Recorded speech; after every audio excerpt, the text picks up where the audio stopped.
Hello friends, welcome to icon ji के अड्डा and this is P के शर्मा। दोस्तों, हम देख रहे थे आरपीएफ एसआई का पिछले सालों के 2019 के आए हुए प्रीवियस ईयर क्वेश्चन पेपर। तो दोस्तों, आज जो हमारा पेपर है वो 6 जनवरी 2019 का जो शिफ्ट फर्स्ट हुआ था उसका पेपर है। हम इसमें जीके के सारे क्वेश्चन देखेंगे। और दोस्तों, जो चैनल पे नए आए हुए हैं चैनल को सब्सक्राइब कर लेंगे ताकि उन्हें समय से वीडियोज मिलता रहे। और दोस्तों, आपके टॉपिक जितने भी आरपीएफ सिलेबस में जो भी दिया गया है जीके से संबंधित, उसके वीडियोज आपको आइकन जी के अड्डा पे मिल जाएंगे। जो वीडियोज आपके लिए हेल्पफुल है आप वहां पे जाकर के देख सकते हैं। इसलिए चैनल को सब्सक्राइब कर लीजिए दोस्तों, ताकि समय से आपको वीडियोज मिलता रहे। तो आते हैं हम अपने पहले क्वेश्चन पे। दोस्तों, हमारा पहला क्वेश्चन है इसमें, किसने नारा दिया तुम मुझे खून दो मैं तुम्हें आज़ादी दूंगा? तो ये सुभाष चंद्र बोस जी ने नारा दिया था। और दोस्तों, एक इन्फॉर्मेशन और है कि ये नारों से संबंधित एक वीडियोज आपको आइकन जी के अड्डा पे मिल जाएगा, जिसमें जो 8-10 मिनट का होगा और लगभग उसमें सारे जितने भी अच्छे पर्सनालिटीज़ हैं जिन्होंने नारा दिया है वो सब एक जगह आपको मिल जाएगा। इसलिए चैनल को सब्सक्राइब कर लीजिए। अगला है दोस्तों, इनमें से आरबीआई के उप राज्यपाल कौन नहीं रहे? तो इसमें दोस्तों आरबीआई के उप राज्यपाल जो है ये बीके शर्मा नहीं रहे। अगला है दोस्तों, श्वसन ऑक्सीजन की सहायता से ऊर्जा उत्पादन की एक प्रक्रिया है, ये वायुजीवी एरोबिक जो होता है वो होता है। दोस्तों, ये जो आपका पेपर है ये ऑफिशियल पेपर है, एकदम सेम ऐसे ही पेपर आपको एग्जाम हॉल में मिलेगा। अगला है दोस्तों, सुनील छेत्री किस खेल या स्पोर्ट से संबंधित हैं? तो फुटबॉल से संबंधित हैं दोस्तों। और ये भी आपको खेल से संबंधित वीडियोज आइकन जी के अड्डा पे मिल जाएगा। अगला है दोस्तों, निम्नलिखित में से कौन सी फसल घास नहीं है? तो घास नहीं है, ये बादाम जो है ये घास नहीं है। अगला है दोस्तों, 2018 यूएस ओपन में पुरुषों का एकल खिताब किसने जीता? दोस्तों, ये क्वेश्चन उस समय का आया हुआ है तो ये करंट का है, प्रासंगिक नहीं आज, लेकिन याद रखिएगा वो खेलों से संबंधित क्वेश्चन पूछते हैं, तो खेल तैयार रखिएगा। अगला दोस्तों, संयुक्त राष्ट्र द्वारा निम्नलिखित वर्षों में से किस वर्ष को वनों का अंतर्राष्ट्रीय वर्ष घोषित किया? तो वनों का अंतर्राष्ट्रीय वर्ष 2011 को घोषित किया गया है। और ये दोस्तों इम्पॉर्टेंट है, ये कभी भी फिर रिपीट कर सकता है। अगला दोस्तों, पानी की बूंदों के रूप में नमी के स्रावित होने को कहा जाता है, इसी को वृष्टि कहा जाता है। वृष्टि मतलब हो गया आपका वर्षा, इसी को वर्षा कहा जाता है, वृष्टि। अगला दोस्तों, भारत के योजना आयोग को किस संगठन द्वारा प्रतिस्थापित किया गया था? तो ये नीति आयोग द्वारा इसको प्रतिस्थापित किया गया था।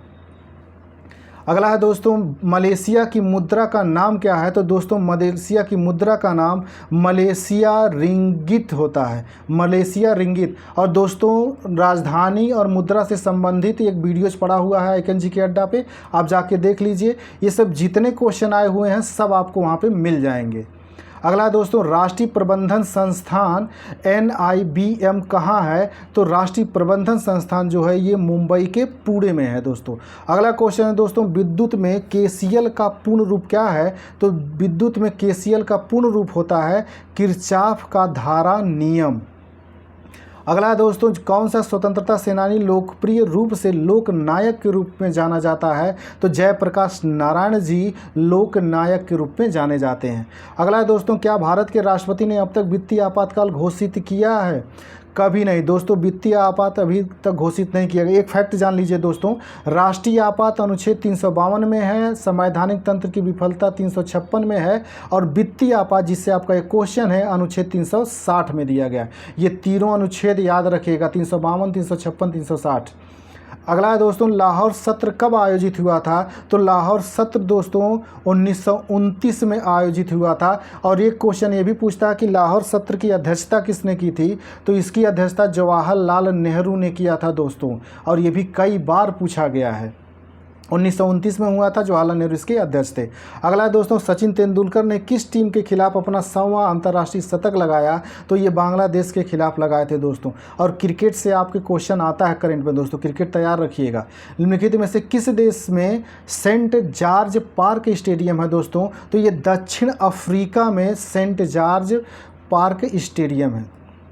और दोस्तों खेल से संबंधित आपको एक वीडियोज मिल जाएगा जो स्टेडियम से होगा, खेलों के शब्दों से होगा, खेलों के जो पार्क होते हैं, मैदान होते हैं, उनसे संबंधित आपको मिल जाएगा, इसलिए चैनल को सब्सक्राइब कर लीजिए। अगला है दोस्तों प्लास्टर ऑफ पेरिस के लिए सूत्र क्या है? तो प्लास्टर ऑफ पेरिस का दोस्तों होता है CaSO4 हाफ H2O। दोस्तों इसमें सबसे इम्पॉर्टेंट यही है, CaSO4 हाफ H2O, ये प्लास्टर ऑफ पेरिस का सूत्र है। अगला है दोस्तों अमृतसर में सिंह सभा आंदोलन कब गठित हुआ था? तो अमृतसर में सिंह सभा आंदोलन 1873 में गठित हुआ था। अगला है दोस्तों उच्च तापमान क्रम पर पृथ्वी की सतह के नीचे स्थित गैस युक्त पिघली हुई चट्टान सामग्री को क्या कहा जाता है? तो इसे मैग्मा कहा जाता है दोस्तों। मैग्मा ये पृथ्वी के अंदर, जैसे पृथ्वी के अंदर जब ये रहता है पिघला हुआ भाग, तो इसे मैग्मा कहते हैं, लेकिन जब यही बाहर आ जाता है पृथ्वी पर तो इसी को लावा कहा जाता है दोस्तों। तो दोनों शब्द याद रखिएगा, पृथ्वी के अंदर है तो ये पूछा है कि नीचे स्थित गैस युक्त पिघली जो हुई चट्टान होती है वो, और यही बाहर आती थी, इसी को लावा कहते हैं दोस्तों। अगला है दोस्तों संविधान की कौन सी अनुसूची राज्यों और केंद्र शासित प्रदेशों की सूची देता है? तो दोस्तों जो पहली अनुसूची है वो, और याद रखिएगा दोस्तों संविधान में 12 अनुसूची हैं, तो पहली अनुसूची है जिसमें राज्य और केंद्र शासित प्रदेशों की सूची दी गई है, और 12 अनुसूची है, लेकिन संविधान जब लागू हुआ था उस समय 8 ही अनुसूचियाँ थी दोस्तों। अगला है दोस्तों 1875 से 1900 के बीच हुए मुंडा विद्रोह का नेता कौन था? तो बिरसा मुंडा था दोस्तों। बिरसा मुंडा विद्रोह का नेता था। अगला है दोस्तों नाटक शकुंतला के लेखक कौन है? तो कालिदास। दोस्तों आपके एग्जाम में कालिदास से संबंधित बहुत ज़्यादा पूछता है, तो कालिदास की सारी किताबें रट्टा मार जाइएगा दोस्तों। आइकन जी के अड्डा पे जो लूसेंट का टॉपिक आपका प्रसिद्ध पुस्तकें हैं उससे रिलेटेड एक वीडियो है, आप जाके देख लीजिए। ये सारी जितने भी कालिदास की किताबें हैं ये सारी वहाँ पे आपको मिल जाएंगी, ताकि आपका एक भी क्वेश्चन गलत न हो, इसलिए चैनल को सब्सक्राइब कर लीजिए। अगला है दोस्तों एशिया कप निम्नलिखित खेलों में से किससे संबंधित है? तो एशिया कप क्रिकेट से संबंधित है दोस्तों, क्रिकेट से एशिया कप संबंधित है। अगला इनमें से कौन सा शास्त्रीय नृत्य नहीं है? तो रासलीला जो है दोस्तों ये शास्त्रीय नृत्य नहीं है। बाकी मणिपुरी शास्त्रीय नृत्य जो है ये मणिपुर में होता है। ओडिसी जो शास्त्रीय नृत्य है ये ओडिशा में होता है। कुचिपुड़ी जो है दोस्तों ये आंध्र प्रदेश में होता है। और दोस्तों ये नृत्य त्यौहार से संबंधित एक वीडियो जो आपको आइकन जी के अड्डा टीम पे मिल जाएगा, इसलिए चैनल को सब्सक्राइब कर लीजिए। मुख्य चुनाव आयुक्त के कार्यकाल कितना होता है? तो दोस्तों जो मुख्य चुनाव आयुक्त होता है इसका कार्यकाल जो होता है ये 6 वर्ष होता है, और दोस्तों ये इंपॉर्टेंट है, याद रखिएगा। अगला दोस्तों निम्नलिखित देशों या महाद्वीपों में से सहारा रेगिस्तान कहाँ स्थित है? तो सहारा रेगिस्तान जो है दोस्तों ये उत्तरी अफ्रीका, यहाँ दोस्तों अफ्रीका, उत्तरी अफ्रीका दिया है, लेकिन देखेंगे आप तो ये अफ्रीका महाद्वीप में ये वाला जो हिस्सा है उत्तरी वाला अफ्रीका महाद्वीप का यहाँ पे स्थित है, इसलिए आंसर भी इसने उत्तरी अफ्रीका बताया। अगर केवल अफ्रीका दिया होता तो भी अफ्रीका ही सही होता। अगला है दोस्तों निम्नलिखित भक्ति संतों में से किनके पुष्टि मार्ग के दर्शन को प्रतिपादित किया? तो पुष्टि मार्ग जो था दोस्तों ये वल्लभाचार्य का था। अगला है दोस्तों चंद्रमा का द्रव्यमान क्या है? तो चंद्रमा का द्रव्यमान जो है दोस्तों 7.347 × 10⁻22 kg है। तो याद रखिएगा दोस्तों ये 7.347 10⁻22 kg। अगला है दोस्तों निम्नलिखित में से कौन सी भाषा को भारत सरकार की राजभाषा के रूप में घोषित किया गया है? तो हिंदी को भारत सरकार की राजभाषा घोषित किया गया है। अगला है दोस्तों प्रधानमंत्री के नेता हैं। तो प्रधानमंत्री जो होते हैं ये लोकसभा में बहुमत की जो पार्टी होती है उसके नेता होते हैं। अगला है दोस्तों मुगल लघु चित्रकारी के शासनकाल में अपने शिखर पर थी। तो ये पूछ रहा है कि मुगल काल में चित्रकारी किसके काल में चरम पे थी? तो शिखर पे थी उस समय जहांगीर के शासनकाल में। और दोस्तों एक फैक्ट याद रखिएगा, जो स्थापत्य कला है, स्थापत्य कला जैसे जो किला बनते थे, मकबरे बनते थे, ये सब जितने हैं ये शाहजहां के काल में अपने चरम पे था, और चित्रकला जो था वो जहांगीर के शासनकाल में था। अगला है दोस्तों, राज्यसभा का पहला अध्यक्ष था, तो राज्यसभा के पहले अध्यक्ष जो बने थे वो डॉक्टर एस राधाकृष्णन। एक्चुअली दोस्तों होता क्या, राज्यसभा का जो अध्यक्ष होता है, तो राज्यसभा का जो अध्यक्ष है वो पहले बने थे डॉक्टर एस राधाकृष्णन। अगला है दोस्तों, भारत के राष्ट्रपति के कार्यकाल दोस्तों ऐसे ही क्वेश्चन ये बना करके देते हैं उल्टा सीधा। ये पूछ रहा है भारत के राष्ट्रपति का कार्यकाल है, तो भारत के राष्ट्रपति का कार्यकाल जो होता है ये 5 वर्ष होता है। और दोस्तों एक चीज़ और अक्सर पूछा जाता है कि राष्ट्रपति बनने के लिए कितने वर्ष की आयु चाहिए, तो उसके लिए 35 वर्ष की आयु चाहिए, 35 वर्ष की आयु होनी चाहिए। और ये राष्ट्रपति का पद जो होता है ये 5 वर्ष के लिए होता है।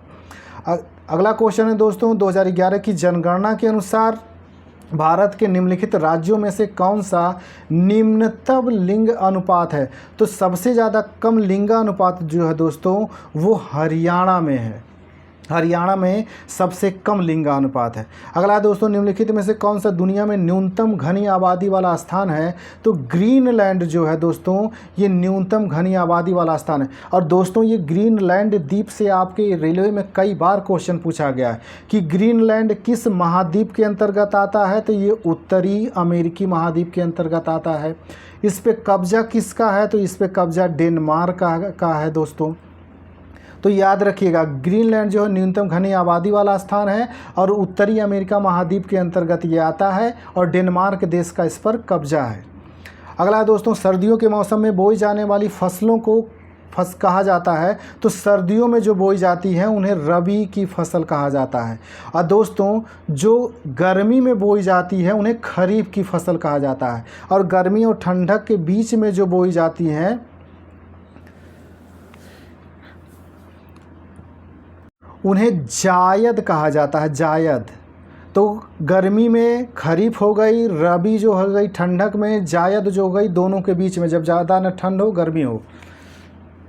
दोस्तों अगला हमारा क्वेश्चन है, उकाई बांध स्थित है, यानी उकाई बांध जो दोस्तों है ये गुजरात राज्य में स्थित है।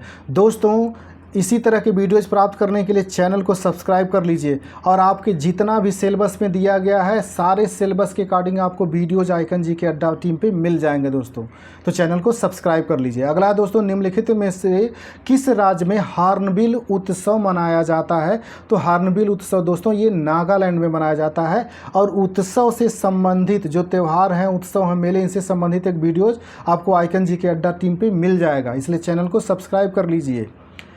ESIC का विस्तार रूप है दोस्तों, इसका होता है employees state insurance corporation, employees state insurance corporation.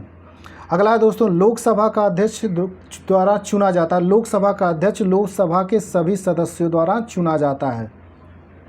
अगला दोस्तों, सुंदरवन राष्ट्रीय उद्यान स्थित है, तो सुंदरवन जो है दोस्तों ये पश्चिम बंगाल में स्थित है। और दोस्तों ये राष्ट्रीय उद्यानों से संबंधित एक वीडियोज आपको मिल जाएंगे और आइकन जीके अड्डा टीम पे, तो चैनल को सब्सक्राइब कर लीजिए। अगला दोस्तों, निम्नलिखित में से कौन सा भारत का 29वां राज्य बना, तो 29वां राज्य भारत का तेलंगाना बना है दोस्तों, तेलंगाना।